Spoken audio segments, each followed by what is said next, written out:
Hello and welcome to Children's Time. It's good to be with you again this week. This week, and for the next few weeks, we're going to take some time to learn about some of the people that Jesus met when he was alive and doing ministry. And we're going to see how Jesus interacted with them and how they reacted to Jesus. So, first, we're going to read an introduction to the people that Jesus met from Growing in God's Love, a Story Bible.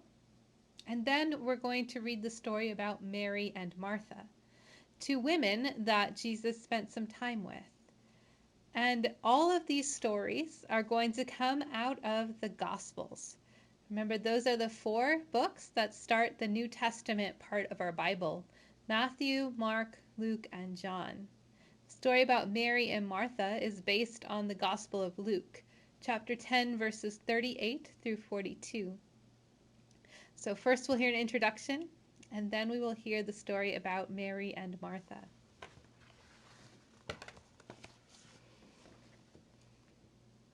People Jesus met. Some people use their phones for taking pictures, more than for calls or texting. They have a photo album of friends and family with them all the time. The women and men you will meet in these stories are a part of Jesus' album. When you meet them, you get a glimpse of the time in which he lived, the people he met, and the invitations he offered them.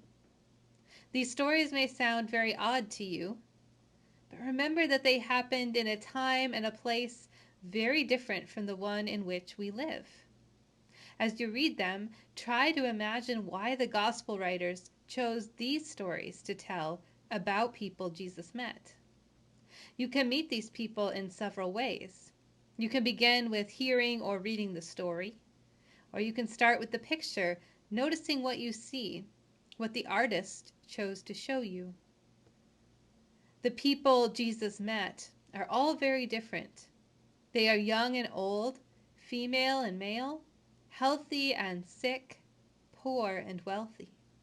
Sometimes we know their names, and sometimes we don't. They are like people you know and people you may meet. Mary and Martha were sisters who welcomed Jesus into their home. As Jesus was enjoying a meal at the house of a Jewish leader, a woman came to meet him who had not been invited to the meal. What she did surprised everyone there. Jesus met a Samaritan woman at a well where she came to get water, and her life was changed. The Gospels tell many stories about Jesus' disciples, but there are also women like Susanna and Joanna who helped Jesus.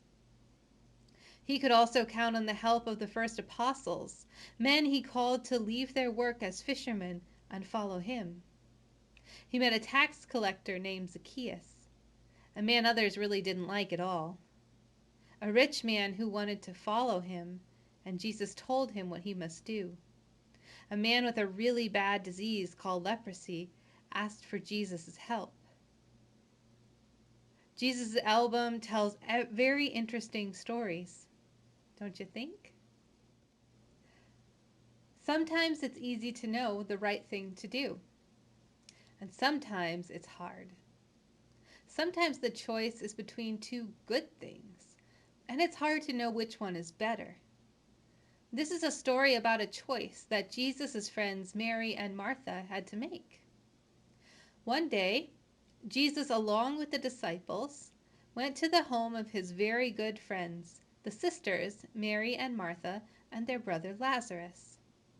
Martha showed Jesus just how much she loved him by cooking a wonderful meal for him.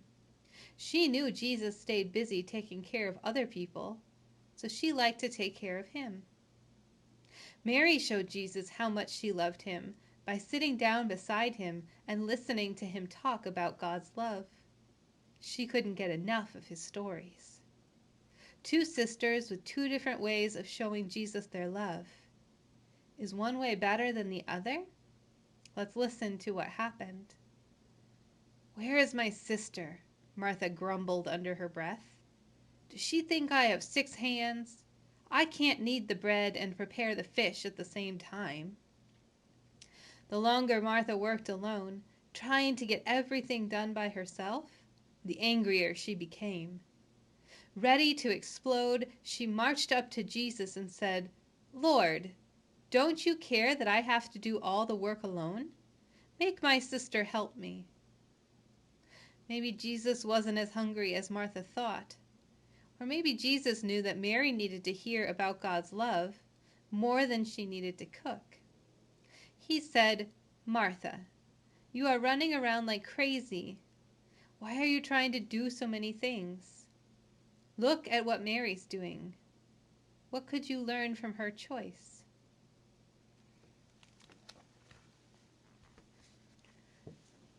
That's a very interesting story. Two sisters who want to serve Jesus and learn from him in very different ways.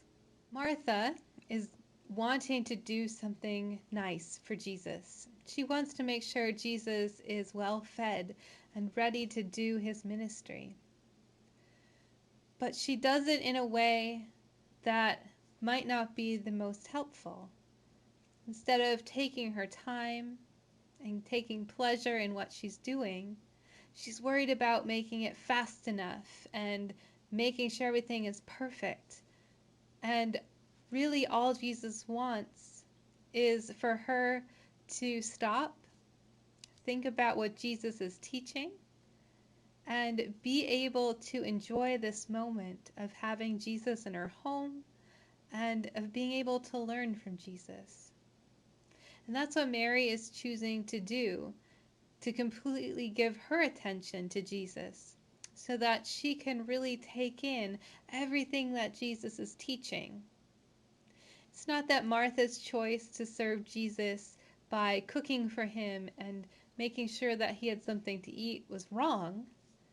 She was just doing it with an attitude of assuming that everyone should be worshiping Jesus or living for Jesus and serving Jesus the way she wanted to do, right? So she thought everybody should be helping, especially Mary, should be helping her do the cooking. But Mary had a very different way of worshiping Jesus, of listening and paying attention to Jesus and showing Jesus that she cared. She just wanted to listen. And both of those things are good.